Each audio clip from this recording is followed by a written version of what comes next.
The following KQED production was produced in high definition.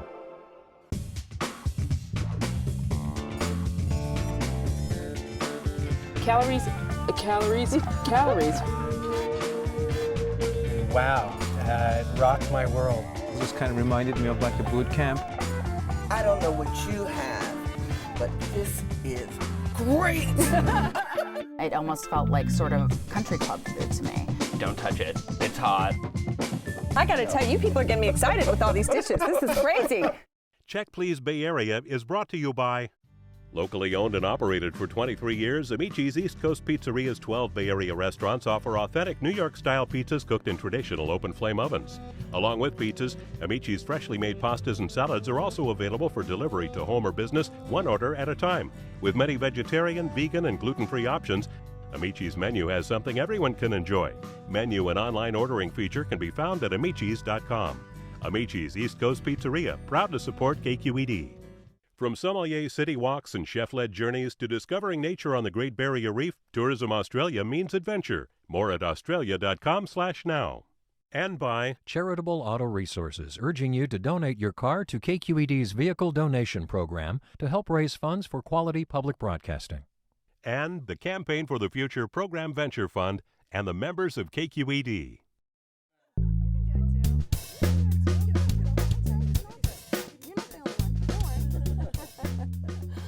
Hi, I'm Leslie Sabraco. Welcome to Check Please Bay Area, the show where regular Bay Area residents review and talk about their favorite restaurants.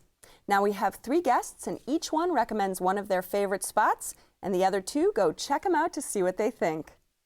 This time, program manager Amy Blanchard categorizes her favorite cuts of fish while sitting at the bar of her hip sushi pick. Monthly visits satisfy her cravings for everything fresh, fresh, fresh. And online natural candy store owner Irene Hamaker is sweet on her Mediterranean spot, where you can experience, savor, and delight in traditional dishes set against an unusual backdrop. But first, network manager Dave Temkin's pick is a little place with a Sardinian theme.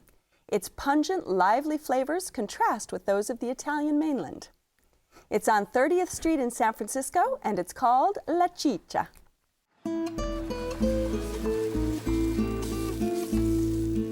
My name is Massimiliano Conti. I'm a chef and co-owner with my wife, Lorella Degan, of La Ciccia restaurant in San Francisco. La Ciccia translates to baby fat, but also means abundance and prosperity. At La Ciccia, we specialize in traditional Sardinian cooking. It abounds the use of seafood, but also the use of fresh vegetables, grains, and a lot of meats and a lot of cheese, mostly from sheep and goat. Sardinian cooking really reflects the philosophy of Sardinian people and the respect for the land and nature. We use all fresh ingredients sourced locally. Mostly they are sustainable or wild. And we use a lot of spices and herbs typical from the Mediterranean. La Ciccia was born and still is a dream. It's a place where people come for food, wine, and share their passion for these things with us and feel like they are in our house.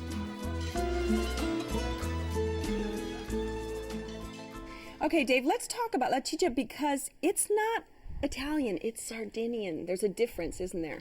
It is. It's really different from what you consider to be your average red sauce Italian. It's lighter, it's a lot of seafood, a lot of just very different tastes and flavors. They're not afraid to use gamier meats like goat. It's not your average Italian. Sardinia is an island off Italy, right? And so you have a lot of seafood in the cuisine, but then in the inland part of the island, it is that hearty kind of cuisine. So you have 2 really disparate things, don't you? Exactly. Yeah. And what is your favorite dish when you go? My favorite dish is the stewed octopus. The octopus is just amazing, tender, juicy, and just tastes of, almost beef, if you will. It's not a seafood dish at all, really, with the exception of the fact it's made with octopus. Right. It's like a white wine for red wine lovers. Exactly. It's got that. All right, Amy, when you went, what did you experience? Well, so what you're talking about is how kind of adventurous the menu was for me. One of the things that really struck me was the pasta that I had with a cured tuna heart.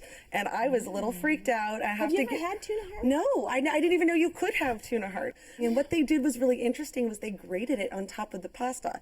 And the pasta itself was delicious. It was house-made, cooked to perfection. And then they had the grated tuna heart on top with garlic and amazing extra virgin olive oil. And I disappeared into that dish. I forgot who I was. I forgot where I was. I was living that pasta when I was eating it. I'm incredibly impressed that was what you tried. Because there's a lot more tame stuff on the menu, and it's a testament to I guess your adventure, your sense of adventure, if you will, that's the pasta dish you picked, but that's a great dish. And actually the menu is in Sardinian, it's not in Italian. You look at it and you think, what is this language? I mean, it's explained in English, but what did you have when you went, Irene? Oh, I had the calamari, the baked calamari appetizer. I had the tuna over the most delicious cabbage I've ever had in my life. I just wanted a whole bowl of that cabbage. And then we also had the special for that night, the homemade rigatoni with, I think it was a lamb ragu, possibly lamb and goat. Right. But it was like delicate, and that tomato sauce just had the perfect, I guess everyone's calling it umami now or something, but it was incredible. I really enjoyed it. Everything just tasted like they picked the most incredible fresh ingredients, either from the farm or the sea or wherever, and they just brought them there and let them shine. Right. They were incredible. And they had that on the menu, actually, that they choose local organic producers and growers whenever possible. I saw that and I was excited right away. Yeah. And what other dishes, because you go there so often, we talked about the octopus, is there anything else that is a don't miss recommendation for folks when they go? So the spaghetti with botarga is just amazing. It's a fresh spaghetti with a spicy oil, and they mix that with botarga, which is a dried caviar. And basically it turns the dish from something that you would imagine to be, maybe a little on the oily side to creamy. It's amazing. We have a friend who can't eat dairy, and he basically will eat this dish as a substitute to like fettuccine alfredo, because it just creates this amazing creamy texture. I'll try that next time. Right. I'm sitting here thinking, I need some wine to go with that. They have an all-Italian wine list with really some amazing selections from Sardinia. Did you get some wine when you were there, Amy? Yes, I did, and don't ask me to pronounce it. Did you have the Cananao? Yes, that is what I had. Thank you for pronouncing it. And it was really an unusual wine for me. I'd never had anything quite like it before. It was a perfect complement with my entree, which was actually the shrimp in the rich tomato sauce. Right. To die for, but the wine complemented it so beautifully, and it had some sort of minerally robust flavors. It's actually made from a grape variety called Grenache, or Grenache as we know, but known on the island as that. I thought the attention to detail and the friendliness, and the chef and the woman at the front of the house were so lovely and so darling that the whole time I was dining there and when I left, I felt like family. I felt like I had been adopted by a Sardinian family, and I had a Sardinian grandmother and folks that were cooking for me. They were so lovely. And you go back all the time because of that feeling. I do. It's amazing. Lorella is front of house, and she's always there to greet you. Such a sweetheart. I loved her. I felt like I'd been going there forever. Did you guys have anything with the sapa? Because that was a new ingredient to me as well. My husband had the lamb tenderloin that came with the sapa sauce, and we had to ask what it was because we didn't know. And I guess it's a grape must sauce, and it was a very unique flavor. It tasted a little bit like cough syrup on the first taste, but then once you kind of mixed it with the meat, it was an incredible compliment to the lamb tenderloin. I thought it was delicious. We had the ricotta saffron tort, which was a little bit like a cheesecake, and it came with toasted almonds and honey, and it was light and fluffy and just absolutely delicious. I was a very happy girl. All right, Dave, this is your spot, so give us a quick wrap up. So La Ciccia is just a hidden gem tucked away in the back of Noe Valley. If you've never had Sardinian food, I highly recommend it. Okay, and Amy? And incredible clean flavors and lovely service. Your Sardinian family away from Sardinia. Okay, and Irene? Decadent without the heavy afterfeel.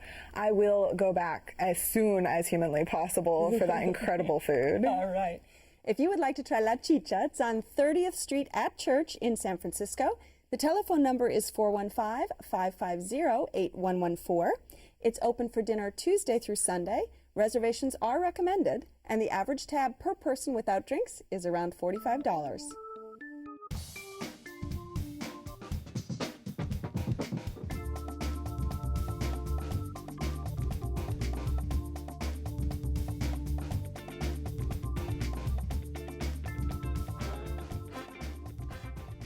A rumbling cable car is a reminder of the San Francisco location of Amy's restaurant.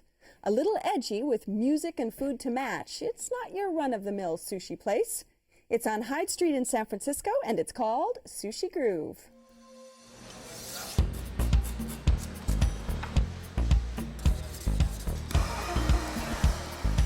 My name is Leo San Pedro. I'm the executive chef at Sushi Groove. I spent some time on an Indian reservation in South Dakota. And there I developed a respect for nature and the environment, and I brought that philosophy with me to cooking. Here at Sushi Groove, we try to go with sustainable, fresh, organic ingredients, and we have a lot of friends that are fishermen and farmers, so I'll go out fishing with them, or my brother and I will go out abalone or sea urchin diving and get it ourselves and bring it to the restaurant. Sushi originated in China as a means to preserve fish because of lack of refrigeration. They would take the rice, let it ferment in the cavity of the fish, discard the rice, and then consume the fish. The Japanese integrated vinegar in the rice, and that's how we have modern-day sushi.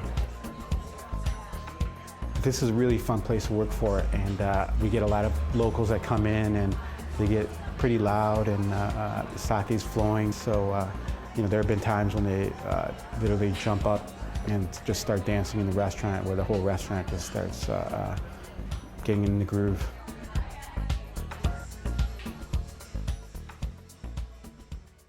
Okay, Amy, Sushi Groove does definitely have a groovy kind of vibe, doesn't it? Yeah, we like it. We think it's hip and it's fun, and we go all the time. We live in the neighborhood, and we love the neighborhood. It's right on the cable car line, like you mentioned. And there's always excited tourists going by in the cable car, and there's lots of trees all along. It's very beautiful, very picturesque. But the real reason we go there is for the food. The sushi is so fresh and delicious. They've got very interesting combinations of flavors that I really enjoy. We're trying to be a little bit more health conscious, so sushi is a really good choice for us to go out to dinner sometime. Right. We ordered a bunch of rolls. The sun-kissed roll, that was great. It was shrimp tempura with salmon on top. The firecracker roll was great as well. The rolls were really, really good. We ordered a bunch of nigiri as well. Hotate scallop, which was fantastic. It was fresh. It was creamy. It was a nice piece. Just great. And the two phenomenal pieces of nigiri we had were the hamachi toro and the salmon toro. And most people hear toro and they think of tuna, but it's basically just the fatty cut of almost any fish. And you take that off the salmon belly or yellowtail belly, and it's just amazing. It melts in your mouth. Yeah. Now, Irene, when you went, what were the dishes that you had? My experience there was a little uneven. Some of the things were incredible, fantastic. The veggie dragon roll, which was one of the specials, was possibly the best vegetarian roll I've ever had at a sushi restaurant. It had very perfectly cooked eggplant and perfect asparagus tempura and the eel sauce on top of it just really brought it all together. The Burning Man roll, also a special, with the Kobe beef on top. That was unusual, but really... That's where it gets that groove kind of thing. This is not traditional. It was surprisingly tasty. I was pretty blown away. Later, we had a roll with toro and asparagus that I couldn't even eat. The toro tasted fishy, which, as I'm sure we can all agree, is the worst thing in a sushi restaurant. Right. So it was hard because some of the things were amazing and others were not what I expected. Did she just order wrong, Amy, because you've been there so much? Yeah, or I what think do you so. think? I think so. So are you used to the Toro? I mean, do you order it normally? I do. That's very unusual for Sushi Groove because I think one of the things that we love so much about it is how fresh. I have never had anything that tasted fishy there. I've got to say, the butterfish that I had, the Walu, that was incredible. It melted in your mouth. It was so fresh tasting. Right. So I could tell that didn't seem like a normal thing. I had a similar experience with just one thing, and that was ama ebi, which is sweet raw shrimp. It was good, but it was definitely, I've had it amazingly fresh where, sushi chef shows you it's still alive. Yeah. It was clearly not that. As I said, the freshness of the other fish was great, so it may have just been kind of a one-off with the ama ebi. And they don't really have a kitchen at this sort of facility, so it really is all about the sushi. They do have a Sushi Groove South. That's right. That has a larger menu, but this one, which was started in 1996, is really kind of the home base and really is all about and the I sushi. really liked that it was so focused. I mean, I really appreciate when a restaurant just tries to do one thing as well as humanly possible without getting distracted by all the things that people expect for you to and you be able can to get there. tell how much effort they put into those rolls. Some of those flavor combinations that they come up with, lots of thought has gone into that. They're very unusual. I think the thought on the names, the Wayne's World, the Burning Man. Exactly. Well, and they do some incredible presentation on their sashimi as well. And I don't know if you guys were able to order the salmon and the hamachi sashimi appetizer, that it comes out looking like an exotic flower. It's so beautiful, and it's almost too pretty to eat, but it's so delicious. So they do a great job with the sashimi there as well, I think. And they also have a beautiful selection of cold sakes. And very generous pours. I mean, they pour that martini glass up to the absolute brim. So I think that's it's a very generous pour. And I think the flavors of the sake that they particularly have on that list go great with what they serve. Yeah. And what about the service? Because you go there all the time. Did you find the service helpful? It's a small place. It is a small place, and I did overhear one of the waitresses remarking that they were a little short-staffed that evening, and that was kind of evident. It was uneven. When they were there, they were attentive, they were good. I was, impressed with the service, but it was uneven to the point where sometimes we had someone on top of us, and then it would be 20 minutes before we saw someone again, and just kind of back and forth. And that may be a factor of that. The other thing that kind of, grated me a little bit about the place was the music. And I understand it's called Sushi Groove. I get it. It's cool. But the volume kept changing. It was, you walked in and it was kind of like something ambient to listen to, and then it went straight into something really loud, and it was just kind of back and forth the whole night. That was not directly related to how much sake you drank? I'm pretty sure not. That could be, though. Could be.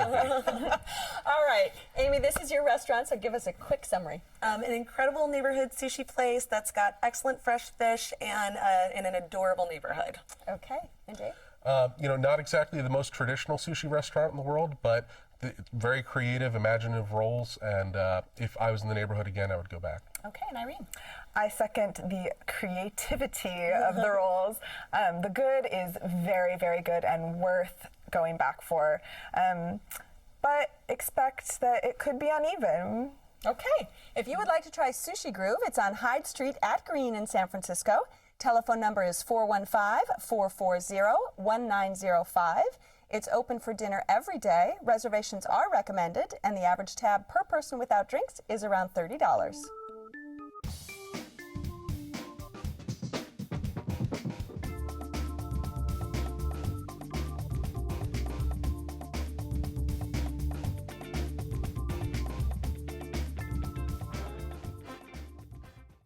Check Please Bay Area is brought to you by the members of KQED and by Tourism Australia offers customizable food, wine, and nature adventures to Melbourne, South Australia, and the Great Barrier Reef. Information at australia.com/now.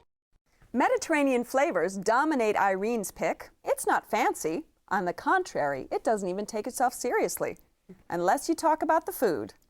It's on Bonanza Street in Walnut Creek, and it's called Babaloo's Mediterranean Restaurant.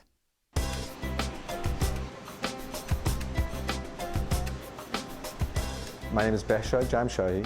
I am the owner of Babaloo's.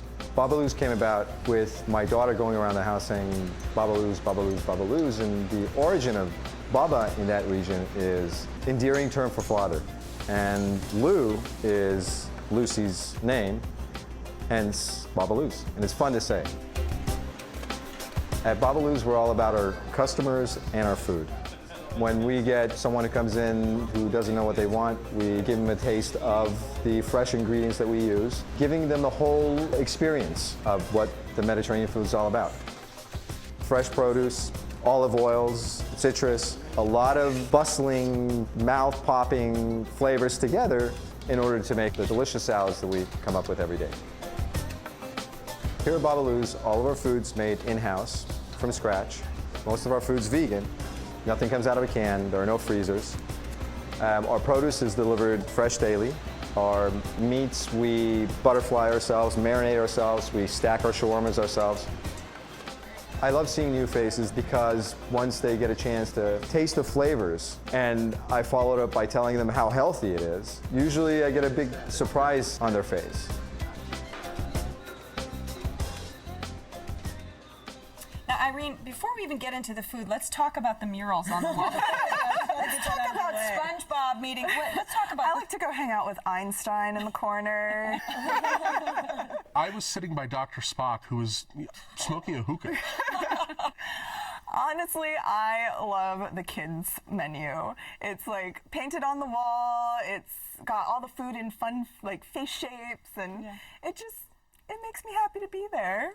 Yeah, because they are. It almost looks like kids have drawn what's on the wall, right? Yeah, I would say a second grade art class is who I would have assumed had painted the murals on the wall. You know, it's funny, it's very whimsical, but it threw me off a little bit for a restaurant. I felt more like I was in like an elementary school cafeteria than in some place where I was supposed to eat. But I definitely don't think that the murals are a reflection on the food at all, because the food is excellent, but the murals are a little creepy. And what draws you back time and time again? I've got to say, it's the Mediterranean combo. It's the best way to get a little bit of everything. You have your hummus and the baba ganoush and the tabbouleh and the falafel and the dolmas. Oh my God, I love dolmas. It's just a good way to really get your Mediterranean fix with really fresh flavors. Are you a hummus guy? I am a hummus guy. I love me some good hummus. And, you know, that would actually be the one place where I felt it fell a little short. Loved the entire meal there, but I felt the hummus was actually kind of just average. I had the lamb shawarma, which was great, and I'm a lamb fiend. I love anything that's lamb. If it's on a menu somewhere, I will order it. And that was just great. It was seasoned perfectly. It was still juicy, which, you know, that cut can tend to get a little dry. And they wrap it up in this great lavash that is just perfectly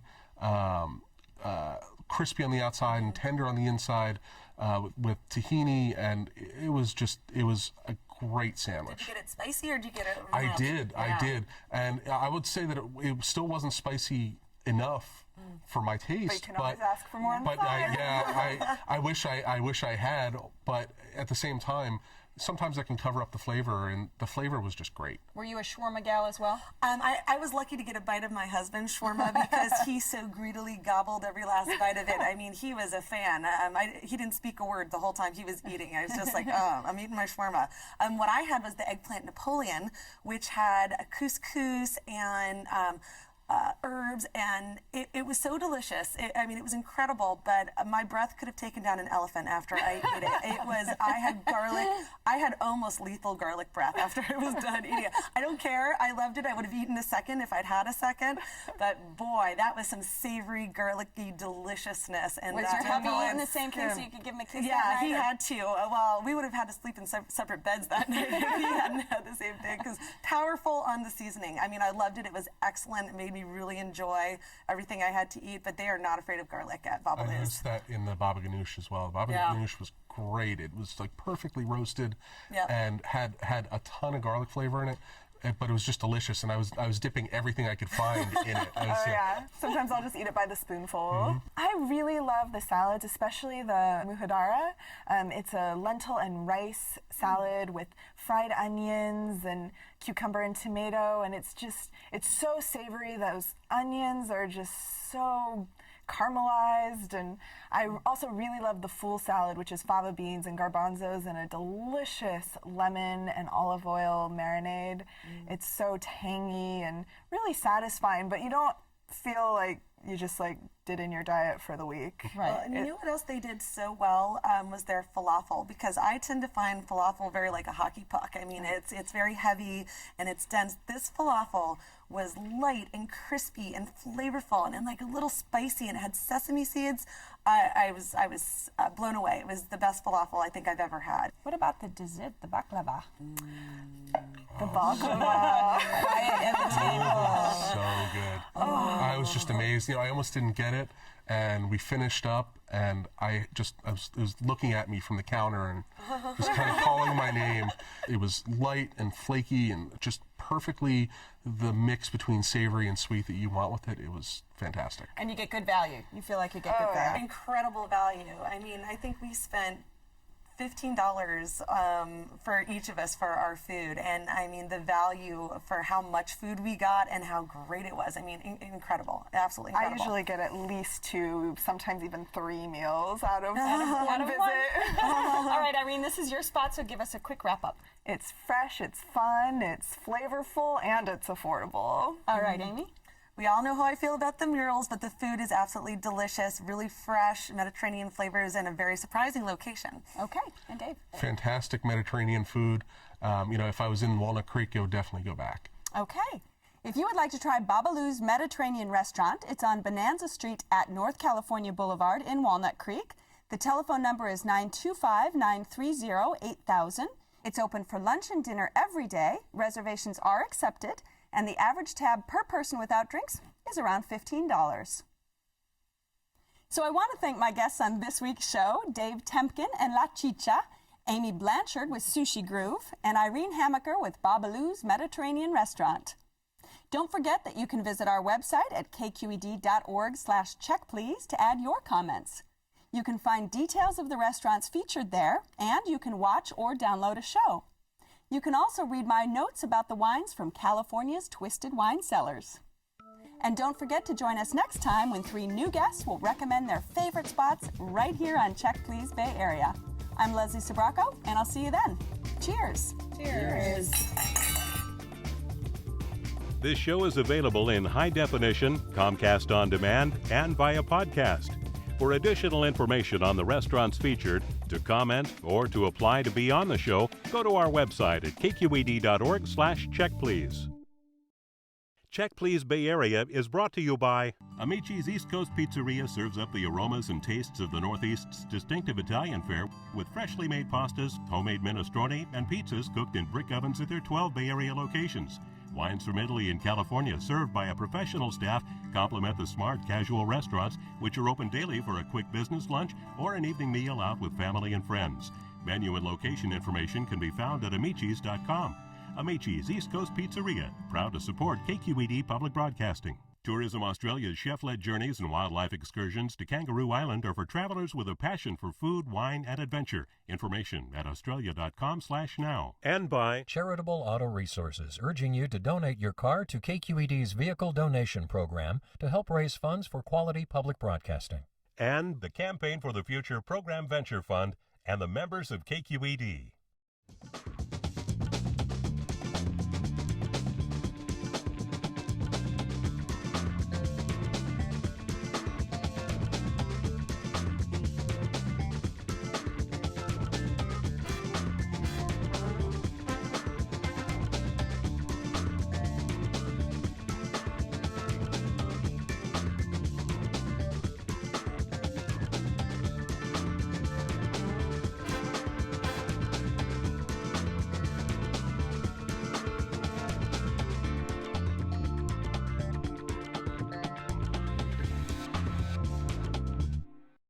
A KQED HD production.